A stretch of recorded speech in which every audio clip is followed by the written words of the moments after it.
بسم اللہ الرحمن الرحیم۔ تصویر اور آواز کی دنیا کے ساتھیوں، آپ کی خدمت میں ہمارا دعا سلام عرض ہو۔ میں ہوں ملک ناصر اوان اور آپ دیکھ رہے ہیں المرجان وائس۔ ناظرین گرامی، آج ہم آپ کی خدمت میں ایک سچی توبہ کا واقعہ عرض کرتے ہیں۔ حضرت عبداللہ بن عمر بن خطاب رضی اللہ تعالیٰ عنہما فرماتے ہیں کہ میں نے رسول اللہ صلی اللہ علیہ وسلم کو ارشاد فرماتے ہوئے سنا کہ سابقہ امت میں 3 آدمی تھے۔ وہ ایک دفعہ کہیں چلے جا رہے تھے کہ دوران سفر ان کو ایک غار میں رات گزارنا پڑی۔ چنانچہ وہ تینوں ایک غار کے اندر داخل ہو گئے۔ تھوڑی ہی دیر کے بعد پہاڑ سے ایک بڑا پتھر سرکا اور اس نے آ کر غار کا منہ بند کر دیا۔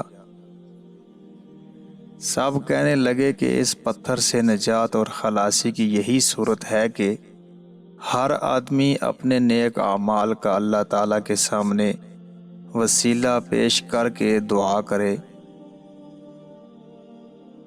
چنانچہ ان میں سے ایک آدمی نے یوں دعا شروع کی کہ اے اللہ، میرے بوڑھے ماں باپ تھے، میں ان سے پہلے اپنے بچوں کو دودھ نہیں پلاتا تھا۔ ایک دن میں درختوں کی تلاش میں دور نکل گیا۔ جب شام کو واپس آیا تو وہ دونوں سو چکے تھے۔ میں ان کے لیے رات کا دودھ دوہا۔ جب ان کی خدمت میں لے کر حاضر ہوا تو وہ سوئے ہوئے تھے۔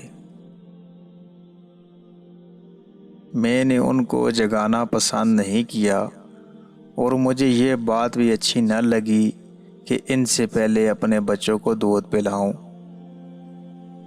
چنانچہ میں اسی حالت میں دودھ کا پیالہ میرے ہاتھ میں تھا اور میں ان کے بیدار ہونے کا انتظار کرتا رہا، یہاں تک کہ ساری رات گزر گئی اور صبح صادق ہو گئی اور بچے میرے قدموں میں بلبلاتے رہے۔ پھر وہ بیدار ہوئے تو انہوں نے دودھ نوش کیا۔ اے اللہ، اگر میں نے یہ کام تیری رضا جوئی کے لیے کیا تھا تو اس پتھر کی وجہ سے جس پریشانی میں ہم مبتلا ہیں اس کو دور کر دے۔ چنانچہ وہ پتھر تھوڑا سا ہٹ گیا کہ ابھی اس سے نکلنا مشکل تھا۔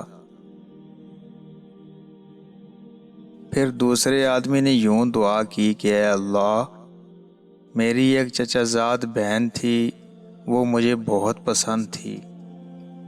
ایک روایت میں یہ الفاظ ہیں کہ میں اس سے اس قدر محبت کرتا تھا کہ جس قدر کوئی مرد عورت سے محبت کرتا ہو، بلکہ اس سے بھی زیادہ۔ ایک دن میں نے اس سے برائی کا ارادہ کیا تو وہ نہ مانی، حتیٰ کہ وقات میں مبتلا ہوئی تو میرے پاس آئی۔ میں نے اس کو 120 دینار اس شرط پر دیے کہ وہ مجھے برائی کا موقع دے گی۔ وہ تیار ہو گئی مجبوری کی وجہ سے، یہاں تک کہ میں نے اس پہ قابو پا لیا۔ جب میں نے اسے قابو پا لیا تو وہ مجھ سے کہنے لگی، خدا سے ڈرو اور یہ برائی نہ کرو۔ پس میں اس سے دور ہو گیا، حالانکہ وہ مجھے بہت زیادہ محبوب تھی، اور جو سونا اور دینار میں نے اس کو دیا تھا واپس نہیں لیا۔ اے اللہ، اگر میں نے یہ کام تیری خوشنودی کے لیے کیا تھا تو اس مصیبت سے ہمیں نجات دے دے جس میں ہم سب مبتلا ہیں۔ چنانچہ وہ پتھر تھوڑا سا مزید اپنی جگہ سے ہٹ گیا کہ ابھی اس سے نکلنا مشکل تھا۔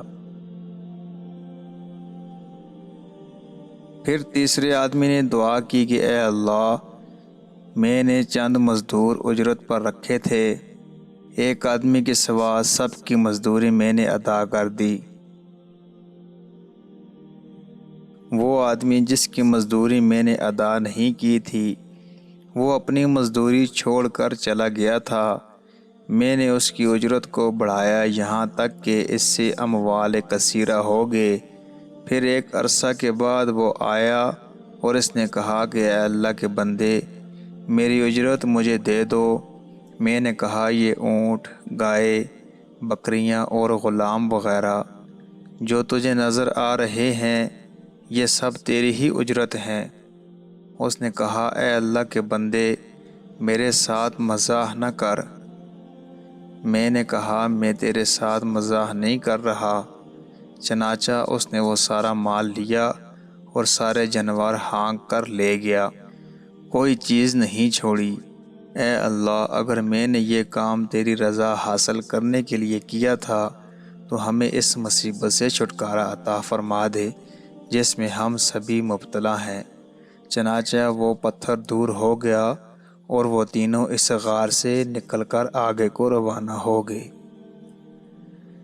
ناظرین گرامی، اس حدیث پاک سے معلوم ہوا کہ مصائب و مشکلات کے پیش آنے پر اللہ تعالیٰ سے دعا کرنی چاہیے، اور یہ تعمیل حکم بھی ہے کہ جیسا کہ ارشاد ہے، یعنی تمہارے پروردگار نے فرمایا تم مجھ سے دعا کیا کرو، میں تمہاری دعا قبول کروں گا۔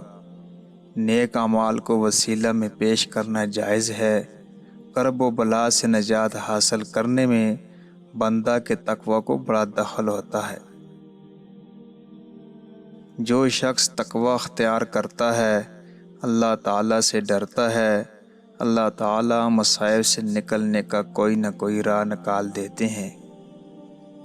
اللہ کریم سے دعا ہے کہ اللہ کریم ہم سب کو نیک و صالح اعمال کرنے کی توفیق عطا فرما دیں۔